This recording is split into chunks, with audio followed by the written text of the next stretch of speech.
Hello दोस्तों, स्वागत है आपका आपके अपने चैनल दी एग्जाम हेल्पर में।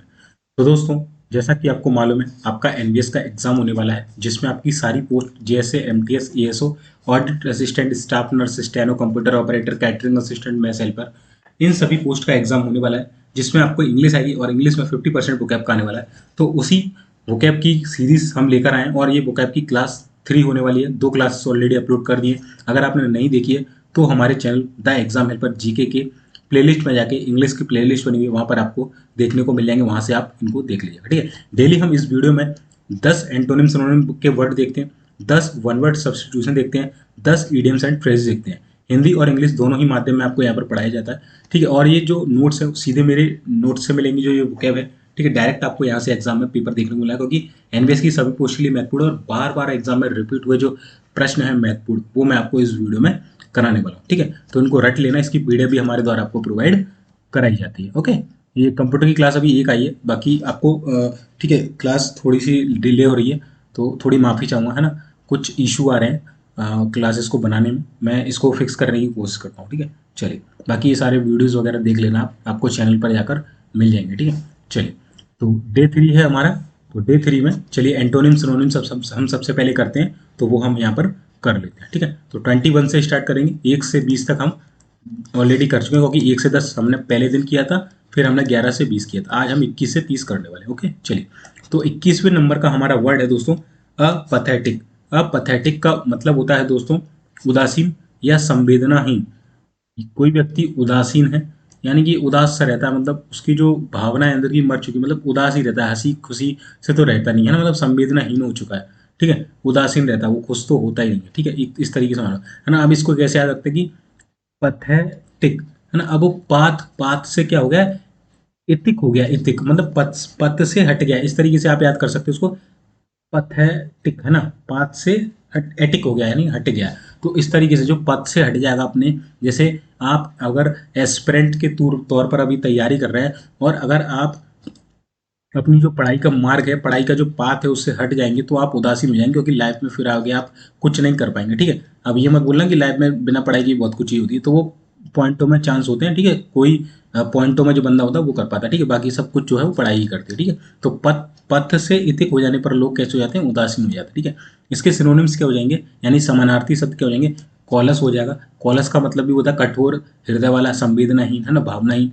कोल्ड हो जाएगा, कोल्ड का भी मतलब ये शांत व्यक्ति, इस तरीके से, है ना। सेंसुअस, सेंसुअस का भी मतलब वो होता है उदासीन, संवेदनाहीन। ठीक है, चलिए, इसके एंटोनिम क्या होंगे, ईगर, यानी कि वो बनता है बंदा कैसा है, उत्साहित है ना, उत्सुक है ना, इस तरीके से। सेंसिटिव है वो बंदा, यहाँ पर सेंसुअस यानी संवेदनाहीन है, उसमें संवेदना ही नहीं बची है। उसे अच्छा कहो बुरा कहो वो एक जैसा रहता है, बस सेंसिटिव है, उसे अच्छा कहोगे तो वो खुश हो जाएगा, बुरा कहोगे तो बुरा हो जाएगा। ठीक है, टेंडर का मतलब होता है कोमल। ठीक है, टेंडर माने क्या हो जाएगा, कोमल हो जाएगा, विनम्र हो जाएगा। ओके, चलिए, 22वें नंबर का वर्ड है इमैक्युलेट। इमैक्युलेट, ठीक है, बेसिकली इमैक्युलेट होता है, इसको इमैक्युलेट बोलेंगे, तो आप इसको इमैक्युलेट पढ़ना। इमैक्युलेट का मतलब होता है शुद्ध या पवित्र। कोई चीज शुद्ध है या पवित्र है, तो उसको हम बोलते हैं इमैक्युलेट। ठीक है, इसके सिनोनिम्स क्या हो जाएंगे, स्टेनलेस। स्टेन, स्टेन माने क्या होता है, धब्बा, है ना, और लेस मतलब क्या होता है, कमी।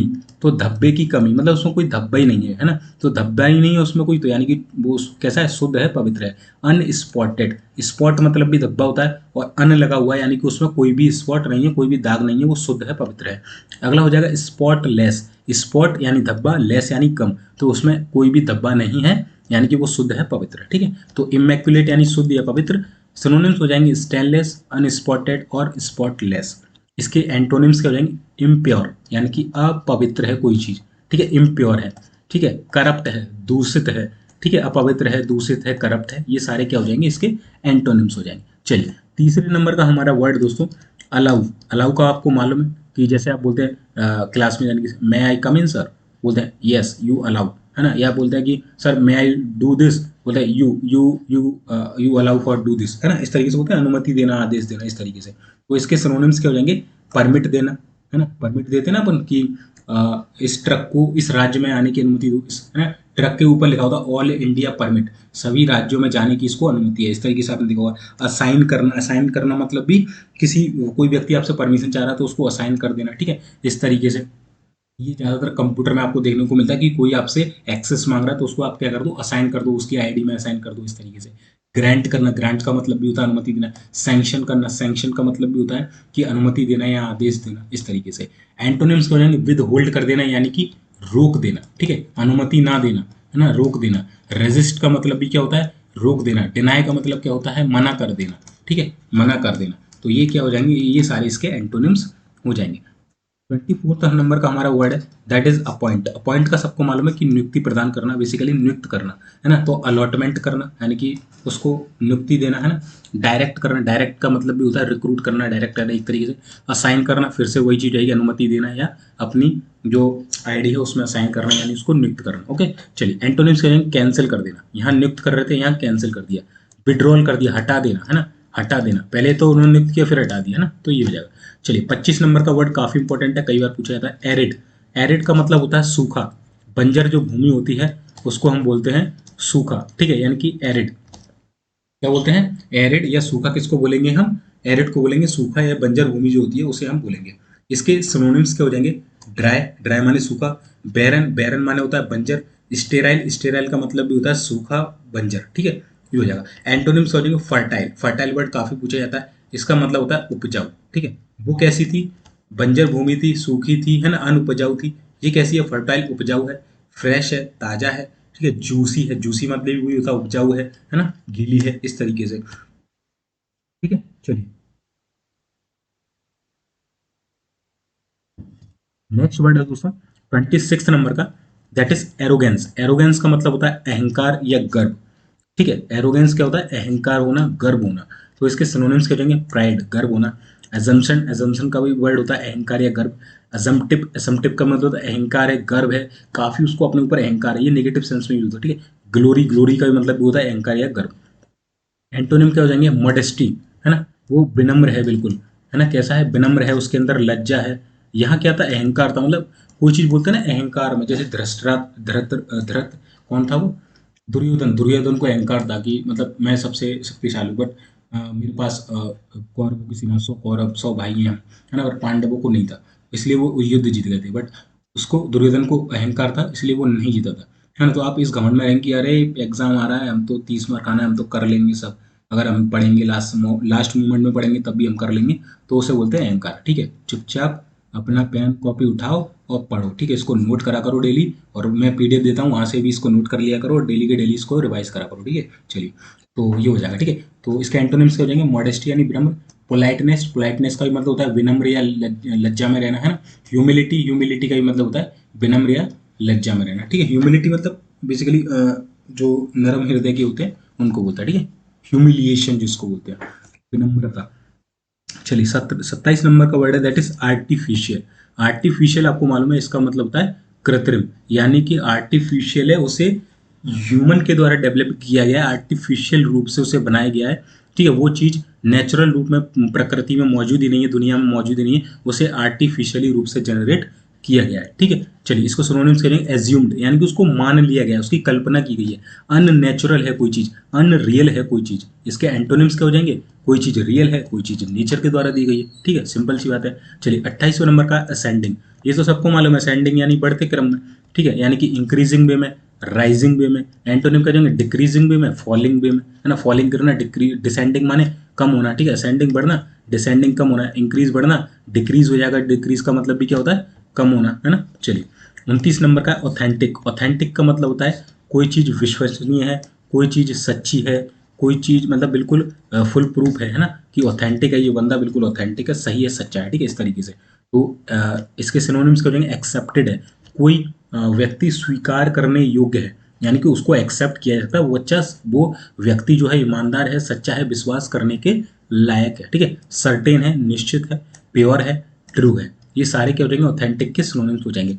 एंटोनिम क्या हो जाएगा, स्पूरियस है, यानी कि झूठा है कोई व्यक्ति, ठीक है, विश्वास नहीं कर सकते उस पर, उसको भाई पैसे मत दियो, वो एक बार ले लेता है तो देता नहीं है, झूठा बोलेगा 2 दिन में दे देगा, आज तक नहीं दिया, ठीक है। चलिए अनसर्टेन है कोई व्यक्ति, मतलब अनिश्चित है वो व्यक्ति, स्थित, देखो सर्टेन मतलब निश्चित व्यक्ति है भाई, अगर आप उसको पैसे दोगे तो निश्चित वो व्यक्ति इतना निश्चित है कि आपको दे ही देगा। यहाँ अनसर्टेनिटी है, भाई उसका पता नहीं है, उसका ऐसा ही है, दे दिया, दिया तो ठीक, नहीं दिया तो उसका भरोसा नहीं करना है ना।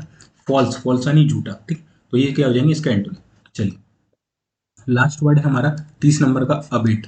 अबेट का मतलब होता है कम करना, है ना। तो इसको ऐसे याद कर सकते हैं, ये लिखा है अब 8, तो इसको यहाँ से तोड़ना, अब 8, है ना। तो 8 को आप क्या पढ़ेंगे, ईट पढ़ लेना, ईट, है ना, ईट पढ़ लेना इसको। ईट होता है ना, ईट, है ना, खाना, इसका मतलब होता है खाना।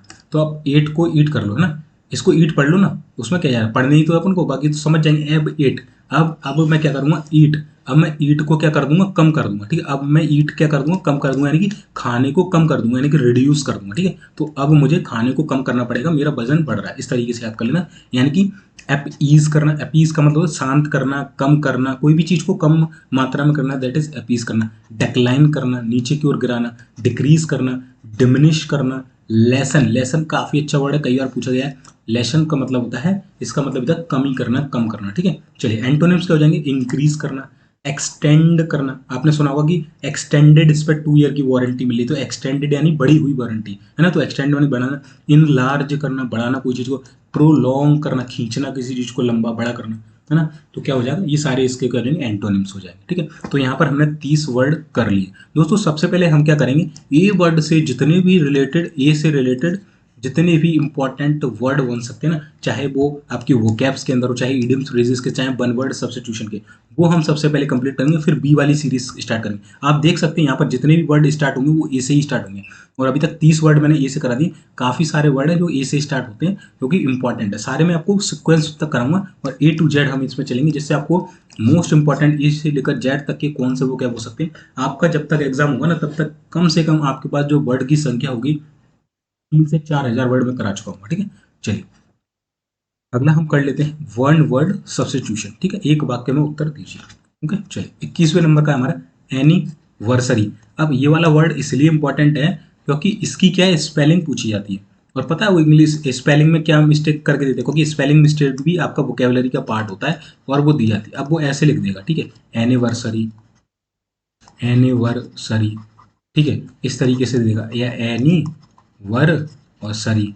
अब देखिए चारों में कौन सा सही है, यहाँ ANNIVERSERY हो गया, बट क्या है SARY, इस चीज का ध्यान रखना। यहाँ पर एक एन है, एक एन हो गया तो ये गलत हो गया, 2 एन आते हैं इसमें, एनी वर, यहाँ ए आ गया बट यहाँ तो ई है, तो इसलिए गलत हो गया ये, समझे। तो एनिवर्सरी की जो स्पेलिंग होती है दैट इज ANNIVERSARY, ठीक है, समझ गए। इसको आप टुकड़ों में याद कर लेना, एनी वर सरी, इस तरीके से याद करना था मीनिंग को, ठीक है। तो जल्दी याद होगी। एनिवर्सरी का मतलब होता है yearly return of the date of an event, किसी भी कोई भी एक इवेंट है उसकी जो वार्षिक उत्सव है, यानी कि बार बार जो तारीख हर साल रिपीट होती है, उसको हम बोलते हैं एनिवर्सरी, वार्षिक उत्सव, ठीक है। साल में जो एक बार मनाया जाता है उत्सव, उसे बोलते हैं। अगला है एनिमेटेड। एनिमेटेड आपने सुना होगा, जो आपके कार्टून्स होते हैं उनको बोलते हैं एनिमेटेड, यानी कि objects having life in them. Actually में वो कोई व्यक्ति नहीं है, जो कार्टून आप देखते हैं टॉम एंड जेरी, वो एक ऑब्जेक्ट है जिसमें ऐसा जान डाल दी गई है कोडिंग करके सॉफ्टवेयर की मदद से, तो वो आपको लगते हैं कि उनमें क्या है, लाइफ है, ठीक है। तो उसको बोलते हैं हम एनिमेटेड, वे जिनमें जीवन या चेतन है, प्रफुल्ल है, ठीक है। चलिए एनुअल, एनुअल मान लो में कोई चीज वार्षिक होती है, that happens every year, that is annual. अगला है काफी इंपॉर्टेंट वर्ड है एंथ्रोपोलॉजिस्ट। क्या होता है एंथ्रोपोलॉजिस्ट, इसका मतलब होता है a scientist who studies the development of the man from the earliest beginnings, यानी कि जो मानव विज्ञानी यानी कि ह्यूमन डेवलपमेंट के ऊपर जो स्टडीज करता है उसको बोलते हैं एंथ्रोपोलॉजिस्ट। जिसके आगे लास्ट में ये लग जाता है जिस्ट, है ना, जिस्ट, वो मतलब होता है विज्ञानी, किसी भी चीज का विज्ञानी जो होता है उसको बोलते हैं जिस्ट करके, ठीक है। जैसे फिलोलॉजिस्ट, फिलोलॉजिस्ट, फिलोलॉजिस्ट का मतलब होता है फिलो यानी भाषा, तो भाषा विज्ञानी, that is philologist, okay. I hope आप चीजों को समझ रहे होंगे, ठीक है। एंड्रोलॉजिस्ट, एंड्रोलॉजिस्ट मतलब मानव रोग विज्ञानी, दैट इज एंड्रोलॉजिस्ट, ओके। चलिए 25वां नंबर है अमेजोन। अमेजन का मतलब होता है फीमेल वॉरियर, अ वॉरलाइक और मैस्कुलाइन वुमन, है ना, स्त्री योद्धा जिसे बोलते हैं, दैट इज कॉल्ड अमेजोन। अगला है 26 नंबर का एडोलसेंट। एडोलसेंट हमने कल भी पढ़ा था, इसका मतलब होता है 13 साल से 19 साल के बीच की जो उम्र होती है वो, यानी one at the state of growth between boyhood and youth, यौवन प्राप्त अवस्था, ओके। चलिए नेक्स्ट वर्ड इज 27 नंबर का एम्बी डेक्स्ट्रस। एम्बी डेक्स्ट्रस क्या होता है, अ person who is capable of using both hands with equal skill. आपने रजनीकांत की मूवी देखी होगी, है ना, वो कौन सी, शिवाजी, है ना, शिवाजी मूवी है ना, उसमें आपने देखा होगा जब वो साइन करता है तो दोनों दोनों पे क्या चलाता है, वो दोनों पे क्या चला रहा होता है, पेन चला रहा होता है दोनों हाथों से, that is called Aamby dextrous. Aamby, देखिए एम्बी वर्ड यहाँ पे भी लगेगा ना, उसका मतलब होता है बोथ, यानी कि दोनों चीज, दोनों तरफ से कोई चीज क्या रही है, दैट इज एम्बी।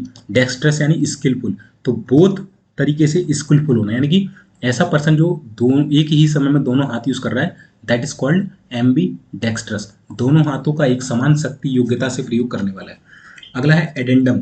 एड एंडम, इस तरीके से याद करना, एड एंडम, ठीक है, एड एंड अम, है ना, एंड में किसी चीज को ऐड कर देना, यानी कि a thing that is to be added. आप बाजार से कोई सामान परचेस करने जा रहे थे किराने का, मम्मी ने आपको लिस्ट दे दी और बोला कि लास्ट में बोल दिया कि जाते जाते एक सर्फ के पैकेट और ले आना, तो आपने क्या किया, उसमें ऐड कर दिया, कहाँ पर, एंड में जाके। एंड में ही तो ऐड करोगे ना भाई, स्टार्टिंग में तो करोगे नहीं, है ना, क्या करोगे, एंड में ही ऐड करोगे, है ना, तो एंड में ऐड कर दिया, यानी कि a thing that is to be added, कहाँ पर, एंड में। ओके, तो इसको बोलते हैं हम परिशिष्ट, है ना। ओके चलिए, 29 नंबर का वर्ड है दैट इज एस्ट्रोलॉजी। एस्ट्रोलॉजी आपने सबने सुनी है, the theory that interprets influence of planets and stars on human events, ठीक है, ह्यूमंस के जितने भी इवेंट्स होते हैं, जैसे कि बोलेंगे ग्रह नक्षत्र खराब चल रहे हैं तुम्हारे, सूर्य का प्रकोप है तुम्हारे ऊपर, तुम्हारी दशाएं खराब चल रही हैं, दैट इज कॉल्ड एस्ट्रोलॉजी, ठीक है। चलिए, आप तुम पर शुक्र का प्रभाव है, मंगल का प्रभाव है, शनि का प्रभाव है, ये सब बोलते हैं ना, दैट इज कॉल्ड नक्षत्र विद्या या देवज्ञ विद्या।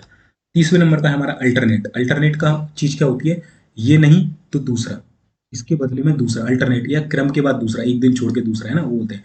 One who substitutes for another, क्रम से या एक के बाद दूसरा जो होता है उसे हम बोलते हैं अल्टरनेट, ठीक है। चलिए, अगला हम कर लेते हैं ईडियम्स एंड फ्रेजेस। चलिए, 21वें नंबर की हमारी ईडियम्स है a month of Sunday. A month of Sunday का मतलब होता है भाई संडे, और संडे में क्या होता है भाई, अ मंथ ऑफ संडे मतलब महीने के दिन में जो संडे होता है वो किस लिए होता है, लॉन्ग, लंबा समय होता है उसमें आपके पास, क्योंकि आप ऑफिस नहीं जाते हैं तो आपके 8-9 घंटे बचते हैं, तो एक लंबा समय आपके पास होता है। अब मंथ ऑफ संडे यानी कि लॉन्ग, लॉन्ग टाइम है आपके पास समय बिताने के लिए, ठीक है, लंबा समय। 22वें नंबर का अ मैन ऑफ स्ट्रॉ, काफी इंपॉर्टेंट है, अ मैन ऑफ स्ट्रॉ। अब बताइए, कोई जो व्यक्ति है जो एक स्ट्रॉ से मिलकर बना हुआ है, ठीक है, स्ट्रॉ जो आप मालूम होगा ना, फ्रूटी वगैरह पीते हो स्ट्रॉ से, है ना, कोई व्यक्ति है जो स्ट्रॉ से बना हुआ है, तो स्ट्रॉ आपको मालूम पतली सी होती है, सिंपली मतलब बहुत कमजोर सी होती है, नाजुक सी। तो अब मैन ऑफ स्ट्रॉ, जो व्यक्ति स्ट्रॉ से बना हुआ है वो कैसा होगा, साधारण व्यक्ति होगा, कॉमन व्यक्ति होगा, है ना, तो कॉमन पर्सन, या फिर a man of no substance, यानी कि जिसका कोई सार नहीं है, जिसका कोई महत्व नहीं है, ऐसा पर्सन, साधारण व्यक्ति, यानी गरीब लोग जो होते हैं वो बिना किसी मतलब के दुनिया में आए हैं और बिना किसी मतलब के दुनिया में चले जाएंगे, ये जिंदगी केवल अमीरों की है, ठीक है। तो अ मैन ऑफ स्ट्रॉ यानी कि साधारण व्यक्ति। अगला है 23वें नंबर का अ बैग एग। भाई अंडों से भरा आपको कोई बैग मिल जाए, अंडों से भरा एक बैग आपको अगर मिल जाए, अंडों से भरा बैग मिल जाए, तो क्या है वो भाई, मतलब क्या सीन है, बेकार ही है वो तो, है ना, ठीक है, बेकार ही है ना। अब बैग है मतलब अंडों से भरा बैग का क्या करोगे, कोई क्या करेगा बताओ, बेकार ही है, कोई उठाएगा नहीं, पहली बात तो ये सोचेगा यार कब के पड़े होंगे, पता नहीं खराब है क्या है, इसलिए फेंक दिए, है ना, तो बर्थलेस है, या है ना, या फिर a person who is wed dishonest और अनरिलायबल, अनरिलायबल।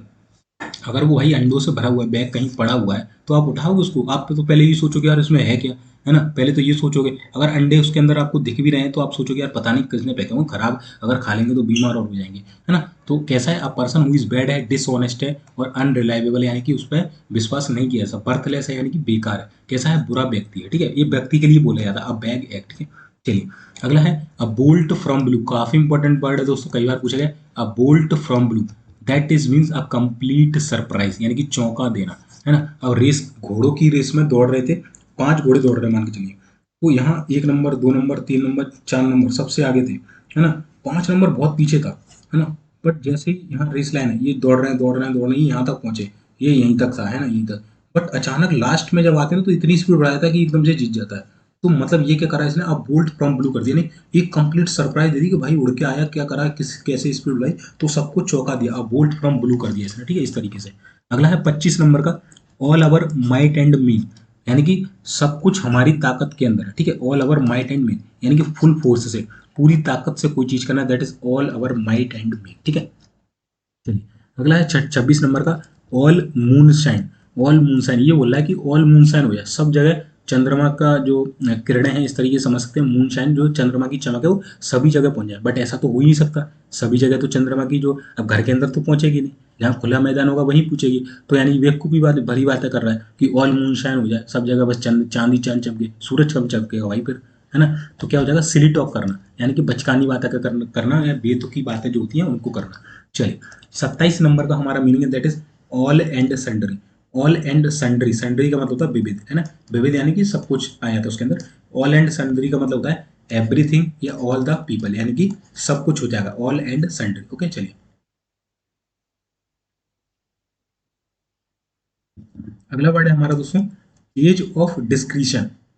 डिस्क्रिशन का मतलब होता है बुद्धि या समझ, ठीक है, बुद्धि या समझ। डिस्क्रिशन का मतलब था बुद्धि या समझ, यानी बुद्धि या समझ की आयु, यानी कि एज ऑफ 14, दैट इज बुद्धि या समझ की जो उम्र होती है उसे हम बोलते हैं एज ऑफ डिस्क्रिशन। आपसे एग्जाम में पूछा था, ये ऐसे लिख देगा 21 साल, 18 साल, 16 साल, 14 साल। तो एज ऑफ डिस्क्रिशन, बुद्धि या समझ की जो उम्र होती है वो होती है 14 साल की उम्र। इसी में बच्चा बिगड़ता है और इसी में वो समझ जाता है, ठीक है। इस जगह अगर वो समझ गया तो ठीक है, नहीं समझा तो आगे जाके उसकी लाइफ जो है मुश्किल हो जाती है, ठीक है। चलिए 29 नंबर का है a close fisted person. A close fisted person इसका मतलब होता है माइजर पर्सन, यानी कि कोई कंजूस व्यक्ति जो होता है ना उसके लिए यूज किया था a close fisted person. My friend is close fisted person, है ना, because he never never give me party. Okay ऐसा कर सकते हो। चलिए 30 नंबर का अ बुल इन चिक, ठीक है, अ बुल इन चिक, या फिर इसे आप बोल सकते हैं a bull, a bull in China shop, ठीक है। क्या बोल सकते हैं, आप बुल इन चाइना शॉप भी लिख लेना है स्लैश करके, या आप बुल इन चिक। अब देखिए कोई बुल है वो कहाँ चाइना शॉप में आ गया, चाइना शॉप यानी कांच का जो वो होता है ना, कांच का जो घर होता है उसमें कोई बुल घुस गया, तो वो कैसा व्यक्ति भाई, क्लमजी आ गया ना, मतलब जहाँ मतलब अमीर लोग रहेंगे कांच के घर में, पार्टी चली शादी, वहाँ बुल आ जाएगा, तो कैसा भद्दा पर्सन आ गया ना, भद्दा पर्सन। इसको बोलते हैं शीश महल में बंदर। शुद्ध हिंदी में जो इस कहावत का मतलब होता है वो होता है शीश महल में बंदर बंदर आ जाना, ठीक है, शीश महल में बंदर आ जाना इस कहावत का जो है मेन सार होता है। शीश महल में बंदर, अब बुलिंग चाइना शॉप, है ना। समवन हु इज क्लमजी और ऑकवर्ड, यानी कि वो उस सिचुएशन के लिए कैसा है, क्लमजी है, भद्दा है, ऑकवर्ड है, ठीक है, भद्दा है, ठीक है, तो कैसा भद्दा व्यक्ति। ओके चलिए तो दोस्तों आज की वोकैब हमने कंप्लीट कर दी, और टेक्स्ट बुक का मॉक टेस्ट जिन्होंने परचेस नहीं किया है नीचे डिस्क्रिप्शन में लिंक कर लेना, इसका स्क्रीनशॉट ले लो, ठीक है। आपके जितने भी एग्जाम हो रहे हैं, लैब अटेंडेंट हो गया, कैटरिंग असिस्टेंट, इलेक्ट्रीशियंस हो गया, इसके अलावा आपके जूनियर सेक्रेटेरिएट असिस्टेंट के 2024 के ऑल टेस्ट है, सभी के 2024 के लेटेस्ट टेस्ट अपडेट हो चुके हैं। और आपका एग्जाम ऑनलाइन हुआ तो आपको ऑनलाइन ही यहाँ पर मॉक टेस्ट देना होगा, देखिए 250 मॉक टेस्ट मिल जाती है, जिसमें chapter test, subject test, full test मिलते हैं, इसके अलावा प्रीवियस ईयर पेपर भी आपको मिल जाते हैं। तो इसका प्रो वाला जो पास है ना वो आप परचेस कर लेना, ठीक है, पास प्रो परचेस कर लेना। 499 का मेरा डिस्काउंट कूपन डाल देंगे ये वाला, तो आपको इस पर भी 40-50 रुपये ऑफ मिल जाएगा, ठीक है।